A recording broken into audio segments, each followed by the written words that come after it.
टुनटुनी चिड़िया एक दरख्त पर रहती थी। दूसरे दरख्त पर बुलबुल चिड़िया रहती थी। टुनटुनी चिड़िया बुलबुल के खेतों को पानी देती थी और गर्मियों में उसकी फसल भी काटती थी। बच्चों, एक बार बहुत ज़्यादा बारिश हुई और बुलबुल चिड़िया के खेतों को बहुत नुकसान पहुंचा। बच्चों, टुनटुनी आई बुलबुल के पास अपने पैसे मांगने। मालकिन, इस बार जो आपकी फसल काटी है, आपने पैसे नहीं दिए मुझे। मुझे बहुत भूख लगी है। घर में अनाज बिल्कुल खत्म हो गया है। अरे कौन सी फसल काटी है तुमने? इतनी फसल तो बारिश की वजह से जाया हो गई है। मेरा बहुत नुकसान हुआ है। तुम्हें मालूम नहीं क्या? इस बार पैसे वैसे नहीं मिलेंगे। लेकिन मैंने तो फसल काटी है ना, बारिश हुई तो इसमें मेरा क्या कसूर है? मुझे तो मेरे पैसे चाहिए। आप मालकिन है, मैं गरीब हूँ, आप जानती हैं, मुझे भूख लगी है। अच्छा, सोचती हूँ तुम्हारे बारे में कुछ भी। सुनो तो, मेरे घर आओ और मेरे घर की सफाई करो सारी की, और बर्तन धो, फिर तुम्हें बहुत सा अनाज दूंगी मैं। टुनटुनी उसका बहुत ज़्यादा शुक्रिया अदा करती है और उसके घर चली जाती है और उसके घर की सफाई करती है और ढेरों ढेर बर्तन धोती है। इतने में रात हो जाती है। फिर उसकी मालकिन उसको इतना बड़ा थैला दे के जाती है। वो बच्चों बहुत खुश थी, इतना बड़ा थैला लेकर जा रही थी अपने घर में। वो खुश थी कि इस थैले में से अपनी करीबी हमसाई को भी खाने के लिए बहुत कुछ दूंगी। उसने वो थैला एक साइड पे रख दिया और खुद से बोली कि मैं ये खाना अभी नहीं खाऊंगी, सुबह होगी तो अपनी दोस्त को अपने घर बुलाऊंगी और दोनों मिलकर खाएंगे। और बच्चों, फिर वो बहुत जल्द ही सो गई। बच्चों, जब सुबह हुई तो उसने अपनी दोस्त को बुलाया और उससे बोली, आज मालकिन ने तो बहुत सा अनाज दिया है। थैला भर के हमारे साल के लिए काफी होगा। और बच्चों, फिर उसने वो थैला पलटा तो पत्थर ही पत्थर थे। हाँ, ये क्या किया मालकिन ने? पत्थर भेज दिए। मुझे लगता है उनसे कोई गलती हो गई है। जाके पूछती हूँ। और बच्चों, वो बुलबुल चिड़िया के पास उसके घर गई और बोली, मालकिन, मुझे लगता है आपने गलती से मुझे पत्थरों वाला थैला दे दिया है। अरे गलती से नहीं दिया, तुम्हारा काम इसी काबिल था कि तुम्हें पत्थर दिए जाते। कितने गंदे बर्तन धोए हैं और झाड़ू लगाया है, निकम्मी चिड़िया। मैं तुम्हें हरगिज 1 रुपया नहीं दूंगी। लेकिन मालकिन, आप जानती हैं मुझे भूख लगी है और मेरी हमसाई को भी। हम सारा दिन मेहनत करते हैं आपके खेतों में। तुम सब जंगल वाले परिंदे मेरे नौकर हो और तुम लोगों का फर्ज है कि मेरी खिदमत करो। अगर मेरी खिदमत नहीं करोगे तो तुम सबको जेल में बंद कर दूंगी। अब दफा हो जाओ यहाँ से। मालकिन, ये तो बहुत बुरी बात है। मैं आपके खिलाफ पुलिस स्टेशन में जाके मुकदमा करूंगी, देख लेना आप। वो पुलिस स्टेशन गई जहाँ पर कल्लू इंस्पेक्टर बैठा था। कल्लू इंस्पेक्टर ने उससे पूछा कि तुम यहाँ पर क्यों आई हो थाने में, क्योंकि बिला मतलब यहाँ कोई नहीं आता है। मैं बुलबुल चिड़िया के खिलाफ केस कराने आई हूँ। उसने हम सब परिंदों के पैसे हथियाए हैं। सारा दिन खेत में काम करवाती है और अनाज नहीं देती। मेरी बात सुनो चिड़िया, ये मुमकिन नहीं है। ये थाना बुलबुल चिड़िया का है, तुम भूल जाओ उसको। लेकिन ये नाइंसाफी है बाकी परिंदों के साथ। तुम रिश्वत लेकर यहाँ बैठे हो। तुम्हें शर्म नहीं आती? गरीबों का साथ तो तुम्हें चाहिए।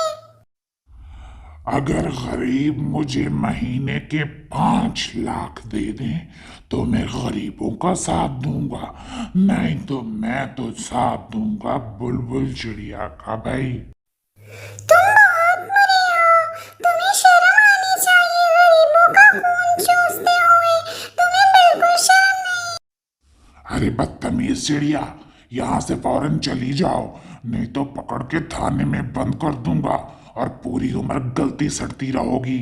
फिर निकलवाने वाला भी कोई नहीं होगा तुम्हें। चिड़िया दूसरे जंगल जाकर कानून की बहुत सी किताबें पढ़ती है اور بہت جلد وہ سب سے بڑی پولیس آفیسر بن گئی۔ اپنے جنگل کے سب پرندے اس سے بہت زیادہ خوش تھے کیونکہ وہ دوسرے جنگل میں گئی تھی۔ ارے نئی پولیس آفیسر تو بہت اچھی ہے، دل خوش کر دیا بھائی۔ ہاں وہ غریبوں کی بہت مدد کرتی ہے۔ میرا بچہ بیمار تھا تو مجھے 50,000 روپے دیے، اللہ اس کا بھلا کرے۔ دوسری جانب دوسرے جنگل میں بلبل چڑیا اپنے کھیتوں میں پھر رہی ہوتی ہے۔ اس کی نظر پڑتی ہے انسپکٹر کلو پر۔ وہ اس کے پاس چلی گئی اور بولی، کلو، مجھے چاہیے ہر حال میں وہ چڑیا جو بہت محنتی تھی۔ ارے میڈم صاحب، وہ تو آپ کے خلاف کیس کروانے آئی تھی، کہتی تھی کہ مجھے تو ان کے خلاف پرچہ کٹوانا ہے۔ چلے میں اس گستاخ کو ڈھونڈتا ہوں۔ ہاں مجھے وہ ہر حال میں چاہیے، ہر صورت میں مجھے وہ زندہ چاہیے، میں اسے خوب جم کر کام کرواؤں گی۔ بلبل چڑیا نے سارے جنگلوں میں اعلان کر دیا کہ جس کو بھی میری غلام چڑیا نظر آئے وہ فوراً اسے میرے حوالے کر دے۔ اب بچوں کبوتر نے آ کر یہ بات اس چڑیا کو بتا دی تو اس پر چڑیا بولی، تمہیں پریشان ہونے کی ہرگز ضرورت نہیں ہے، میرے لوگ مجھ پر اعتماد کرتے ہیں، میں نے انہیں اپنے بارے میں سب بات بتائی تھی۔ لیکن مجھے ڈر ہے کہ کہیں وہ بلبل چڑیا آپ کو نقصان نہ پہنچائے۔ میں گھبراتا ہوں بہت اصل میں، اس لیے آپ کو بتا رہا تھا۔ اتنے میں سبھی پرندے آ جاتے ہیں اور چڑیا پر اپنا اعتماد ظاہر کرتے ہیں اور چڑیا ان سے مشورہ کرتی ہے۔ انسپکٹر صاحبہ، آپ کو چاہیے کہ آپ ضرور جائیں، اس جنگل کے پرندوں نے مجھے خود کہا ہے کہ مدد مانگو ہمارے لیے۔ بچوں اب وہ گئی بلبل کے کھیتوں میں اور بلبل سے بولی، تمہارے سارے ظلم ختم ہونے کا وقت آ گیا ہے، میں تمہیں گرفتار کرنے آئی ہوں۔ ارے میری غلام چڑیا کہاں چھپی بیٹھی تھی؟ میں نے بہت اشتہار چھپوائے تیرے، اچھا ہوا تو خود ہی آ گئی میری نوکرانی۔ اپنی بکواس بند کرو، تم ان سارے جنگلوں کی بڑی آفیسر سے بات کر رہی ہو، تمہیں شرم آنی چاہیے، میں تمہیں گرفتار کرتی ہوں۔ دوسری جانب انسپکٹر کلو بیٹھا خود سے مزے سے باتیں کر رہا تھا۔ اس نے دیکھا کہ آ گئی ہے پیاری چڑیا آفیسر اور وہ بولا کہ تم یہاں کیوں آئی ہو؟ تم انسپکٹر ٹنٹنی کو نہیں جانتے ہو کیا؟ میں ان سب جنگلوں کی سربراہ ہوں۔ آپ کیا تم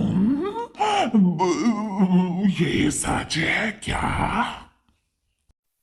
اوئے گڈو ببلو، میں تمہیں آرڈر کرتی ہوں کہ اس گستاخ اور رشوت خور کوے کو پکڑ کر جیل میں فوراً بند کر دو۔ اور پھر بچوں چڑیا اور کوا دونوں ہمیشہ کے لیے بند ہو جاتے ہیں۔ بچوں چڑیا کے گھر کے باہر تو اناج کی ریل پیل ہو جاتی ہے اور سب پرندے اس میں سے اناج لے جاتے ہیں اور امیر ہو جاتے ہیں۔ دیکھا بچوں آپ نے کس طرح انت ہوا چڑیا کے مظالم کا، اور پیاری چڑیا محنت کر کے بہت بڑی آفیسر بنی۔ بچوں محنت کرنی ضرور چاہیے، محنت میں برکت ہے۔ اگر ویڈیو اچھی لگے تو چینل کو سبسکرائب کر دیں۔